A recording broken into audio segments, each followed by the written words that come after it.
Segala sesuatu yang bernyawa pasti akan mati, demikian petikan ayat Al-Quran. Setelah manusia meninggal maka akan berhadapan dengan alam kubur, apakah akan mendapat nikmat kubur atau mendapat azab kubur. Imam Ibnu Qayyim dalam kitabnya Ar-Ruh menerangkan, banyak hal yang menyebabkan seseorang ditimpa azab kubur.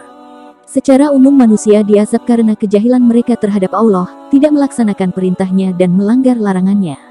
Allah tidak akan mengazab ruh yang mengenalinya, mencintainya, melaksanakan perintahnya dan menjauhi larangannya.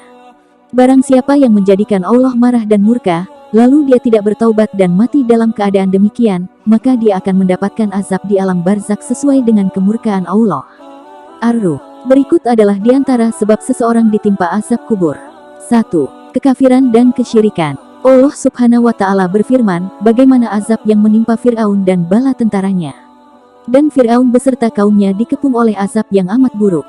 Kepada mereka dinampakkan neraka pada pagi dan petang, dan pada hari terjadinya kiamat lalu diperintahkan pada malaikat, masukkanlah Fir'aun dan kaumnya ke dalam azab yang sangat keras. Quran Surah Ghafir ayat 45-46. 2. Manusia munafik. Orang yang rajin ibadahnya ketika di hadapan orang lain namun bermaksiat ketika tidak ada yang melihatnya, merasa tidak diawasi oleh Allah Subhanahu wa Ta'ala. Ini adalah ciri diantara manusia munafik yang kelak akan ditimpa siksa kubur.